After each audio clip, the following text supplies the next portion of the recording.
So now we open up chapter 60 with some words that, once again, those of you who are familiar with Handel's Messiah, you'll recognize these words.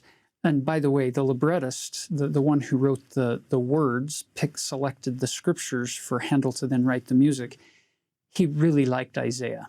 And you see a lot of Handel's Messiah coming out of the book of Isaiah. Here's another example. Arise, shine, for thy light is come, and the glory of the Lord is risen upon thee. Notice it's not our glory. I'm not generating the light. I'm not producing it. I can only hope to reflect it as he gives it to me. Look at verse 2. For behold, the darkness shall cover the earth, and gross darkness the people. But the Lord shall arise upon thee, and his glory shall be seen upon thee. And the Gentiles shall come to thy light, and kings to the brightness of thy rising. So did you see what he just did?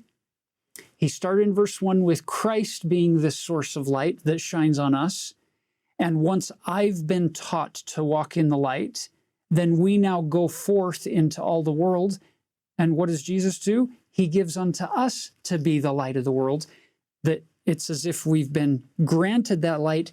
Now we get to reflect it. And in verse 3, it's thy light is going to shine, and they're going to see the brightness of thy rising. He now compares you to Christ. You've become a little bit more like the Savior in verse 3. It's beautiful. When I love just the idea, the theme of light. I saw so much starting back in 59, 60, 61. If you just look for the word light, I'm going to invite you to do your own search. I'm not even going to tell you the verses. I'm just going to say, go do your own search on light and learn what you learn about the light of the world through his offering of light. With what you just said, right? He says in 35:18, I'm the light that you should hold up. And I think that all of us can relate to the idea that there is a lot of darkness in our world and there's a lot of light. And we get to choose which one we focus on. And I have felt the Savior many times to me, reminding me in verse 19, because he goes through, right, and he promises some things that he'll do. Again, even he has mercy, they'll bring joy, but I love 19, and he testifies of a day that I can't wait for. But the sun shall be no more thy light by day, because he's the light. We don't need the sun, right? This is a beautiful connection to Revelation 21. Neither for brightness shall the moon give light unto thee, but the Lord shall be unto thee an everlasting light, and thy God thy glory.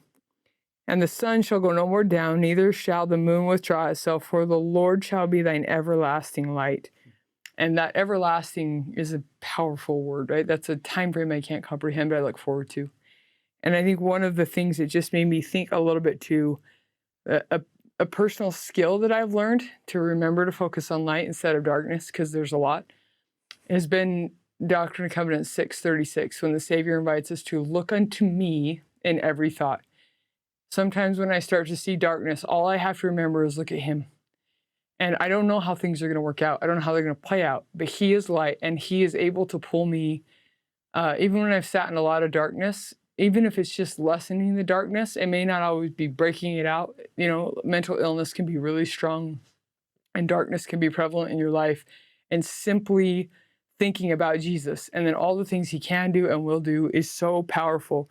But I think that he promises to be our everlasting light. And I love that theme in just these couple of chapters that you can look for.